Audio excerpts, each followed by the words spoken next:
Hey everyone, welcome to another episode of The Good, the Bad, and the Ugly, here with Noel and Trevor once again. And today we're going to talk about something we want to talk about for a long time, and that is net neutrality. What's that? Yeah. Tell me, Danny, what's net neutrality? No, we've been wanting to talk about this since way back at episode 7 or 8. We were talking about it because it was starting to come into the news that there was going to be a vote on net neutrality. Yeah, when I first started hearing about it, I wanted to do a big episode. That's around when we wanted to Yeah, do about it was before McGregor Mayweather. That's how long ago it was. Yep. But we were discussing that and trying to figure out what it was at first. That was the big thing. We just knew it was a big deal, but we didn't quite know what it was. Well, because it sounds like something bad, technically. Net neutrality. It sounds like they're taking away your internet. But that's technically not the case. It's so much more than that. It was implemented by the Obama administration, correct? It came during that time. Technically, it was defined during that time because, in essence, what net neutrality is it allows free speech on the internet. You can basically do whatever you want. There's no throttling of the speeds. I mean, if you want to start a website on, how to comb a donkey's tail, you could start a website on that. You have the freedom to do that. On GoDaddy. Yeah. But you have the freedom to Good do pick. that. Yeah, I like that. Good pick. GoDaddy. All that marketing. This episode brought to you by... not a sponsor. Not a sponsor. But in essence, it's always been this free marketplace that we can have for ideas. And in today's day and age, when we have such a roadblock of ideas when it comes to mainstream news and kind of mainstream culture, it's nice to have a place where you can freely express your opinions, freely express news, and kind of get more ideas out there than just that mainstream. And when was that vote again? It wasn't that long ago. Was it November? November, I think, right? November or December is pretty I want to say recent. December-ish. Early December. A lot of the news stories are early December that I was reading. But yeah, so early December, the vote was by 5 people. Unanimously, 3-2. Yeah, it was 3-2. 5 people that are not elected officials. They are assigned by the current administration, the FCC, and they voted 3-2 to repeal net neutrality. Now, most people have no idea what that means. They're going to try to stick to the party side of if the Republicans are going for net neutrality. Well, that was the big problem with it, is it turned into this big political debate, and it's not political. It's our freaking lives. Yeah. But, I mean, and that was the big thing, as, what was the guy's name? The main guy that was so against it, I want to say it was Pai something. Ajit Pai. Ajit Pai. And He's the chair. He's the head of the FCC. And he used to be a CEO of, what was it, T-Mobile? Or something like that? Some like Verizon or something. Yeah, I think it was Verizon. Ding, ding, ding. Yep, Verizon. And he was against this from the get-go. Yeah. So to give him a chair for somebody that is already so biased to this type of thing seems ridiculous to me. And that's the issue. That lady that is in the FCC commission, she voted to keep it in place. She's one of the 2 who voted to keep it in place, Jessica Rosenworcel. And she said that that it's hard to have someone on that commission who comes from the background of a big business. That's what he's from. He's big business. So he's going to obviously go with big business interests, which is what this is for. But he's not on the consumer side of things. He's totally for the other side. And that's what's scary. This law that is this regulation that's now in effect, where it's being repealed, net neutrality is being repealed, it's going to allow your broadband providers, so your Xfinities, your AT&Ts, whoever your provider is around the nation. A lot of people only have one. A lot of people get one choice. It's already cronyism. Well, shit, Trevor, where you're at, you can only get what? AT&T. AT&T, and that's it. So I can't threaten them with anything. They got me. Yeah. So you're screwed. And sometimes whole states are like that. I think my parents, they only have the one to choose from in Idaho. Well, yeah, and you think that's bad. Now without net neutrality, it's even worse. They have all the power. They can do whatever the hell they want. So now they can block websites, they can throttle content, and they can, what they can do. Trevor's just sweating. Yeah. It's whoo. I just remember seeing things on Instagram. It's Pornhub's threatening, slowing down their speeds just to show net neutrality. Is just oh man, you're going to reach a lot of people. My favorite way of somebody explained net neutrality to me was they took all of your providers and they were sending out packages. So Netflix or whatever it may be, and they were all on trucks. And so what they were doing is if they take away net neutrality, they can decide what trucks go out first. And so, like, could you imagine having an Amazon package but not having the right provider, and all of a sudden your package takes 5 days where somebody else's package takes 2? And that's basically what this is. They're taking away your speed of service. And of course, the Republican side of things are saying, "Oh, that's just what if scenarios. It's not how it's going to be." But we all know that is how it is in other countries. Portugal, for instance, has the pay to play package where, it's all your social media sites you get for a certain amount of euros, and then, or whatever their denomination is. I think it's euros. But it's also the same thing. If you want to have Netflix, Hulu, Amazon Prime, all that, that's a different package, and you add that to your monthly bill. And what in essence this net neutrality does, it doesn't give them the power to do it, because they've always had the power, and I'm sure they have throttled speeds before when they want you to buy the newer iPhone or the newer thing. We've already come to the battery thing with that. Well, cell phone services have even been putting it in their clauses now, as they have the right to throttle service if necessary. Yeah, so all these places, they can do all that. But what this does now is it gives them law to hide behind. Now there is a law where they can do that. There's a regulation where they are now. There's nothing to stop them from doing this now. Which is scary, but I guess on the flip side, it could look, for the consumer side of things, it could be a little different, to where maybe you're not paying for packages that you didn't really want in the first place, so it could be cheaper in the long run. Some of their argument. That's some of their argument. It's hard to tell just because there's so much unknown to what is going to happen if it does stay in place or not in place. Yeah, that's the hardest part too, is people don't know what side to be on, because, like you said, net neutrality sounds like a bad word, and they're repealing it. So is that the bad part of it or the good part of it? What side am I supposed to be on? See, that's where they screwed up from the get-go. They got to pick a better name. It's got to be very black and white. Maybe that's why they wanted that name, so everybody's like, we don't know what to do. Yeah, I don't know. Maybe that's how they tricked them the first time. Yeah. But it is a big thing, and I know there's a lot of people that are trying to repeal the repeal. And that is... They just jumped a big hurdle, a couple of weeks ago. Somebody passed it to where it can go back into the circulation. Yeah, so it's they're going to do the Congressional Review Act. I was just listening to Rogan had that Rosenworcel on, and she was talking about that. So the next step is the Congressional Review Act, and there's already a bunch of senators and House members on board. States are already introducing legislature to challenge this ruling. The votes are coming up later this year, I believe, or early next year, as to keeping this in place. I mean, obviously, this is going to be a big card for the next political debates that come up. I mean, that once the president gets picked, it already starts the next round of people trying to butter people's hands and do what they got to do. And this is going to be a big topic. Obviously, the internet is what everybody cares about. So it's going to be interesting to see what happens with that. But it is cool that they're already starting the process of trying to fight it. Well, there's a lot of Americans that were not happy with this. They did a poll. The University of Maryland did a poll. And the poll was on, do you agree with this repealing of net neutrality? And 83% of the people in the poll said we do not agree with this. So you got 83% of Americans polled. And we all know polls are biased both ways. How much of the American people were polled, though? Exactly. But 83% said, please. Was it 100 people? Yeah. And were they all Democrats? Exactly. Actually, it wasn't. This is the second part of the poll. It was actually 76% of Republicans voted to say, what's the age, though? We want to keep it. And that's the thing too. So you got to take a poll for what it's granted, but 83% isn't 53%.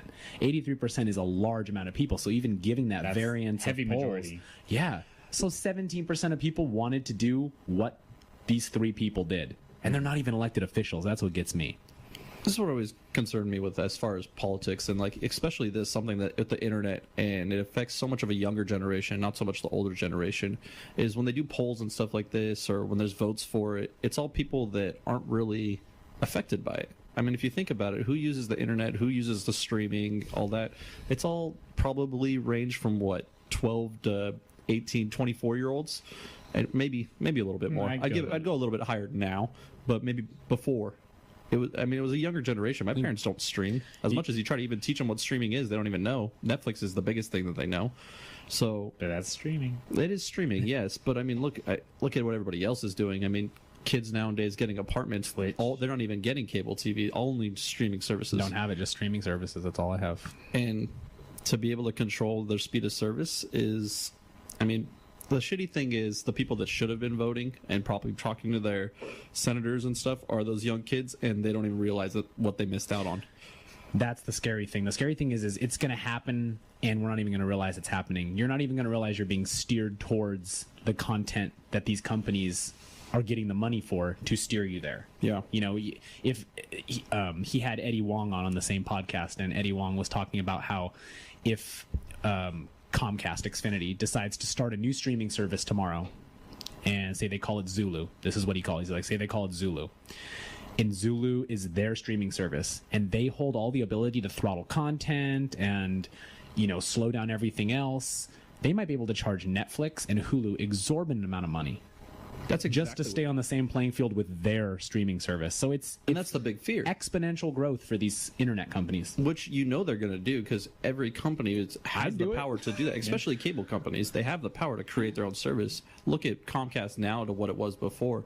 I mean, before the on-demand service wasn't even a thing, or it was, but it was so minimal. Now it's so important, and now they're pushing it into streaming devices to where you don't even have to have cable TV anymore. They're saying, oh, just take your tablet and stream or cable TV anywhere you want. So to have a Zulu is not that far away. I'm sure we'll be seeing that here in the next, well, depending on what happens with the review and stuff like that, or the repeal, but I could see it happening real quick. Well, what's crazy too is that almost every company now is starting a streaming service. Yeah, exactly. Almost everybody. And so does it have, you know, somebody holding all the cards and be like, we could kill you, Well, just because we can. It kills entrepreneurship too. That's what it does. It doesn't kill the big companies. Netflix is going to be able to hold their own. Will they though? Yeah, definitely. If you're buffering every 5 seconds? Well, I think Netflix is big enough to where they could almost turn into they're their own already company. there, I feel like, but it's going to be the next Netflix.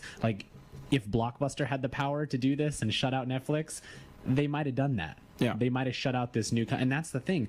The argument that, you know, Pi and all these guys are using is, okay, now this creates a level playing field. Now everyone has the ability to do this. Everyone can become an internet provider. Are you going to create an internet company? Are you? Am I? No. Not gonna The be three able of to us afford together it. can't. No, we can't. And now all these companies that are already there and already have the power are just going to go, all right, we're going to decide who gets to go, who's going to put money in our pockets, who's going to be a power player with us in the future. That's what's going to happen. You know, right now we have this reach. We can have a podcast online very easily. We can start a business if we wanted to very easily and have an almost instantly global reach. We could have that. Yeah. Is that going to be the case if they could decide that they want to throttle you down because you provide a service or created a product that threatens what they do? 100%. They can. They have the ability, and now a law to back that up. All these YouTubers that are using YouTube as their reach for things. Imagine if every time you got onto a YouTube video it was buffering because they don't have the money to pay the right cable provider, or they put their money into Comcast internet and you're at home with AT&T internet and they are in cahoots with YouTube. It's going to mess things up. That's the little things. I mean, it is all what if scenarios. It's not happening. It's not happening now, but it could be. And that's what this vote was, such an important vote that people were supposed to be a part of. And I think it slid under the rug and it happened without people even noticing. I feel like we're assuming the worst with these companies right now by saying that they're going to slow down certain things just because another company paid them more money. I feel like we're just assuming that everybody's evil as far as the big bad companies, but Have they showed you that they're not? That's the question. What would you do if you had the opportunity to make a fuckload of money because they someone already can, but it's never enough, right? It's never enough. there's only like 3 internet providers right now, right? But That's the biggest problem. Why do you think Jeff Bezos is like $107 billion now, right? Like, he is one of the most wealthy people in the world. Do you think he's going to stop at 107 billion with all these opportunities to make more money? It's just not human nature. It's always, what are we going to make this next quarter? What are we going to make this next year? These companies want to be seen as the premier company, and the only way to do that is to rake in more profits, get more power, and have more people in your pocket. Well, and that's the biggest thing is you sit there and say, okay, there's only 3 internet providers in our area. The reason of that is because the other internet providers, the smaller companies like the charters and stuff like that, don't have the money to fight for bigger areas. So it's all sectioned off into parts of the world, every little spot. So if you have enough money, you can pay for this much. And then so if you don't, you're stuck in little riverbank and you can only provide for this part. But with rules and regulations, other people aren't allowed to buy you out of that spot because they're monopolies. So yeah, there's only 3, but they're also 3 of the biggest internet providers there possibly could be. They're everywhere. And other places don't even hear about the little guys. So that's basically what's happening with our social media and other products. It's going to turn into, there's going to be these 3 major providers like Netflix and Hulu and Amazon, but there won't be a Danny's service or a Zulu or anything like that because you won't be able to get the reach. You'll be stuck in a bumfuck nowhere, Nebraska. Yeah. Giving service to some No mountain offense, men. Nebraska. Yeah. Yeah, sorry. That poor city bumfuck nowhere. It's a rough one to live in, right down on your list. Well, we just lost all of them. But All 7 listeners. Damn it.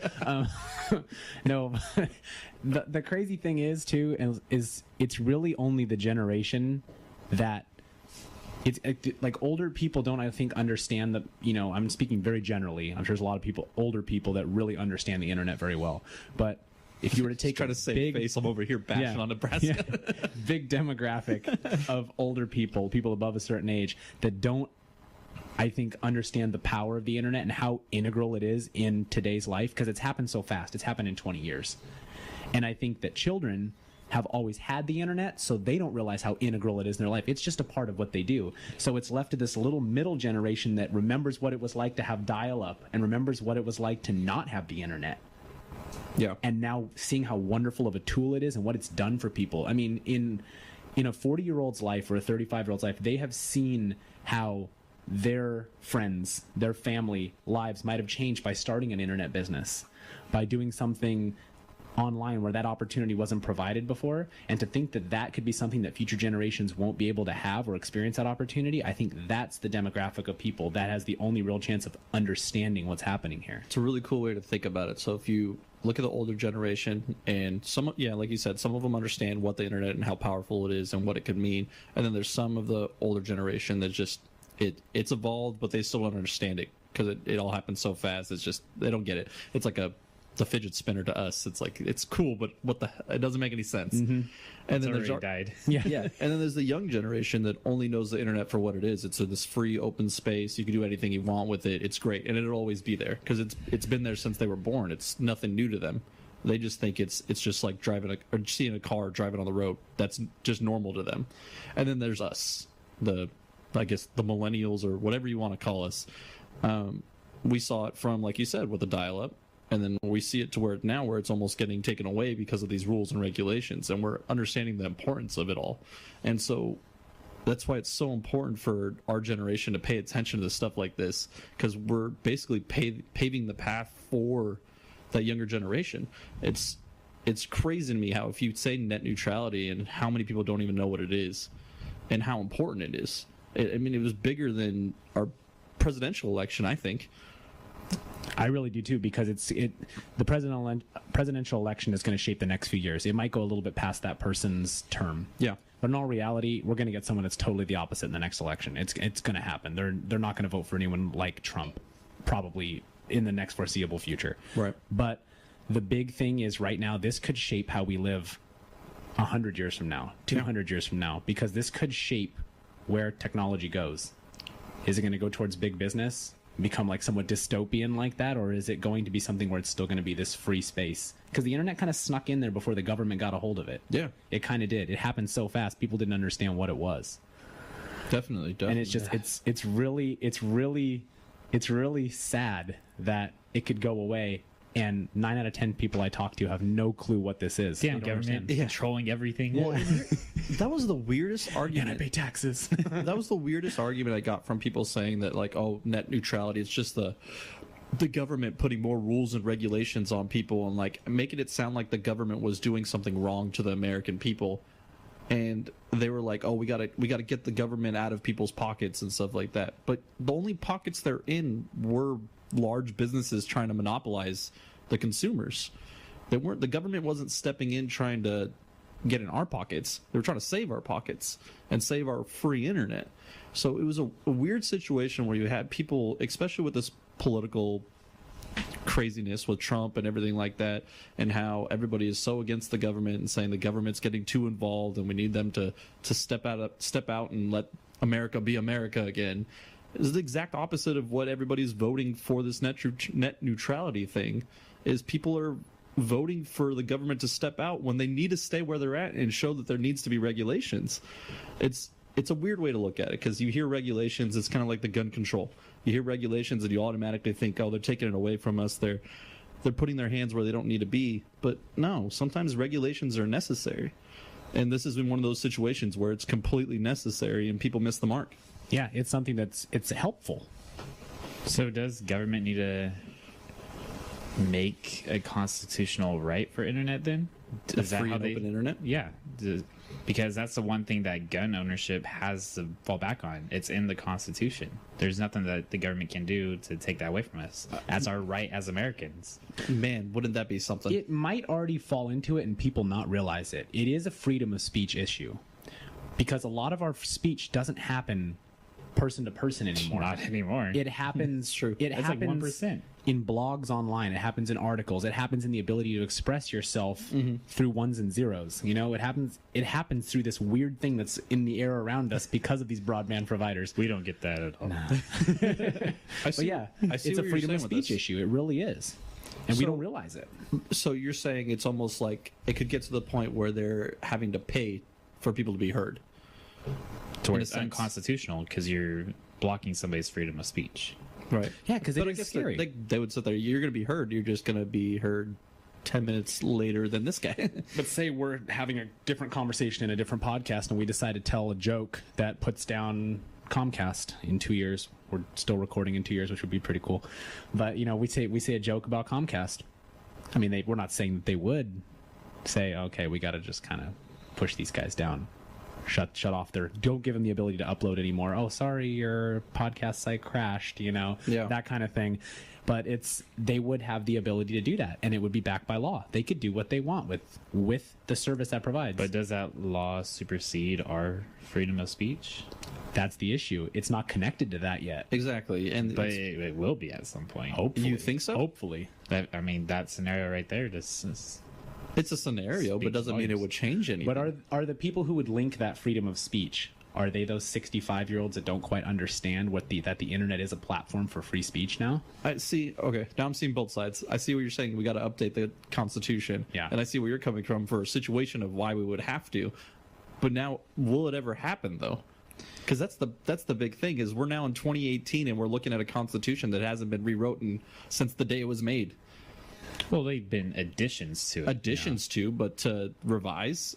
Well, there's anything in there about revising the internet. There's nothing in there about that. Or additions to, so they're going to start adding internet I mean, to. they have women can vote now. That's an addition. Yeah, I know. So do you think internet's going to be one of those things, or does that not It count? could get to that point. I don't know, man. I mean, if people fight enough, it will happen. Government has to change because that's the point of democracy, is listening to the people. I think the If they problem- don't listen to it, then it's not democracy. Well, here's the problem: is there was the vote for it, and it didn't pass. The people that were supposed to fight for it didn't fight hard enough, and look where we're at.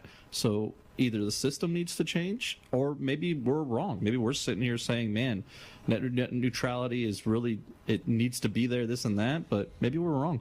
Maybe it doesn't. Well, that's why I brought up, like, who's to say that they're evil, all the big companies. No, they are. That's facts. No, I'm just kidding. Next podcast. Our big company's really evil. Well, but those scenarios of, like, tying somebody's hands behind their back for uploading speeds and everything, it's just, we haven't seen what it is yet. So it's a scary thing because it's the fear of the unknown. No, it's already been done before. That's the thing. Look And at we didn't realize it was happening no, until we totally. found out later. So look at cell phones. That's the easiest thing to look at when you're comparing it to internet cell phones. So when they did the unlimited data, that was everybody had unlimited data. Then too many people are getting unlimited data, and they're saying, "Whoa, we're just giving this away for free. We own this. So what we're going to do is we're going to give them 10 gigabytes here, 10 gigabytes there, and then if they use more than that or need more than that, they'll come to us and they'll have to pay for more." Or the other option is we won't give them any. We'll take away the unlimited data, and we'll see how much we'll charge them. We'll surcharge them like crazy. And that's exactly what's happening now. Net neutrality could be the exact same thing. And people are addicted to this booby right here. That's what it is. You're still attached to the tit right here. Yep. This is it. Everyone needs this now, and they knew that. You lost me Yeah. for a second when you said booby. I was Yeah. like, wait, what? That's a Where's phone, he going man. with this? No, 100%. And I think cable companies are realizing that the same thing. exact same thing. Because the cable companies are also the cell phone providers as well. That's Yep. the scary Weird thing. how it's a weird monopoly. And that now it's going to get even more monopolistic. It's going to get even crazier. how did this happen? How did it become so monopolized? Money. Because that's the way it works. But wasn't there rules and regulations against this specific kind of thing of Dude, monopolizing? Obviously not. Look at baseball, look at MMA. There are rules about what steroids you can take. There's rules about what things you get, and people are always just skirting the edges and getting to the side and always finding new things that they can take to enhance performance. That's what this Fine is. lines. It's just, I don't know. It seems really jacked up to me in all situations. Cell phone companies isn't as bad as cable companies. You got something? You finish. Yeah, I'm just saying. He's building up. I was like, wait. I got something here. I'm just weird that so cell phone companies aren't as bad as cable companies. At least you can go find maybe 6 or 7 different cell phone providers to have your service with. Whether they'll be good or not, that's Are they being neither throttled? here. They could be kind of same exact thing as the Yeah. cable companies. As you got your AT&T's, T-Mobile, and Verizon as your top 3, I would imagine. But then you do have your Metro out there. Your You have Cricket. your Sprint. Cricket, yeah, Boost that's Mobile. 6. I've been seeing a lot of Boost 7? Mobile commercials. Make that switch. That's 7. Yeah. But then you think cable companies. You got AT&T, which is technically DirecTV now. So AT&T Yes. and DirecTV are together. You got Comcast. You got Charter. And that's just in our area. There's a lot of little ones. Like when I was just up in Washington, they have like a totally new one I've never heard of Yeah. before, but I think they're affiliated with someone. Yeah, they're either They have to be. yeah, they're bought out and they're a little tiny sister company or something like that. Mm-hmm. But at the end of the day, when you get those little mini services, you don't get the same product you do as the bigger companies. And I think that's really the issue, and it drives me nuts that it's like that. Could you imagine being able to, like Trev, you said, you're in Salida and you're stuck with AT&T. You got no leverage, so they could just dig into your. If you want it, they could just take as much as they want. And what are you going to say? Like, well, I need that internet, man. But I need to watch Vikings, and they'll say, all right, if you want to watch Vikings, it's going to be $200 a month. Well, fuck. Well, I'll go to my cell phone. Well, your cell phone bill just went up. Yeah, exactly. Yeah, I can't use that data no more. Shit. Yeah. Yep. Anyways, Trev, what were you Well, what I going was to say? going to bring up was back in, probably the early 2000s. If I'm sure you guys might remember, there was also a phone company called Singular. Mm-hmm. And who bought them out? AT&T. AT&T. Yeah. And pretty recently, the last 5 years, AT&T tried to buy out T-Mobile. Yeah. And so you want to talk about monopolizing? They've already done it once with Singular. Yeah. So Well, the weird thing is, yeah, so now cell phone companies and cable companies are in cahoots, and they're just going to come together to own the internet. Yeah. Exactly. Well, and the internet is the one thing that's connecting every one of these little companies together. And if you're going to start taking away the freedom we have on the internet and just give it to the cable and internet companies, or the cable and cell phone companies, sorry, that we got nothing. We got no leverage. Leverage will be done. There's no possibility, and the argument of it's going to create more of a free market just doesn't work. No, It absolutely doesn't work. not. Because you're going against a basic human behavior, and that basic human behavior is, give me more. I want more. And that's what people want. That's why companies buy. That's why AT&T buys Singular, because it knocks off a competitor, and now all that money's in their pocket. Yeah. And eventually it's just going to work towards it. There's just one company doing everything. Just everything. Skynet. I hope there's a Zulu. But anyways, on the flip side, Yeah. there is state-by-state laws that. So apparently, what was it? Montana brought back net neutrality or a form of it. So it can be state by state. It doesn't have to. It doesn't mean net neutrality is gone for everyone. But now it is up to each state to decide if they want to stick with that ruling or go their But different we're way. okay. We're in California. We're going to get it back. Yeah, Yeah, California's on the exactly. list of, I think, like the 10 or 15 states that have already put in legislature to challenge this. Yeah, so I mean, technically, if you're really worried about all this going crazy and going south, just move to wherever you need to move to. That lady that was on Rogan's podcast, Rosenworcel, she was saying that the biggest thing you can do is just her words, make a ruckus. She's like, just tell more people about it, educate more people.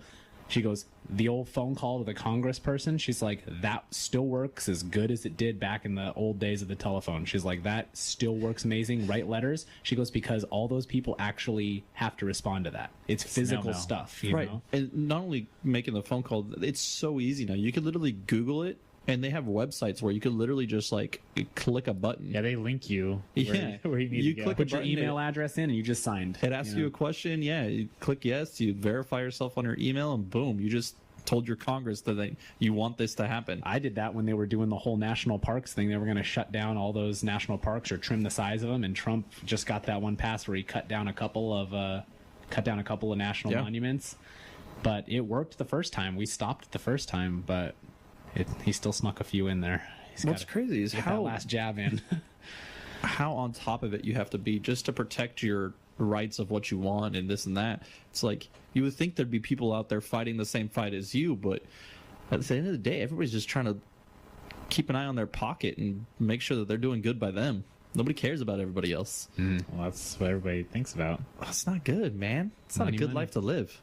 No, they don't care. They don't care. Yeah, that's what it comes down to, really, huh? Yeah. But anyway, just get educated on net neutrality. It's something where you could easily be on the wrong side of the fence about it without even realizing. So if there is a vote, everybody here is pretty much in the same boat, right? Well, it's safer to be with what we know, and what we know is to keep net neutrality, because we don't know what it's going to be like without it.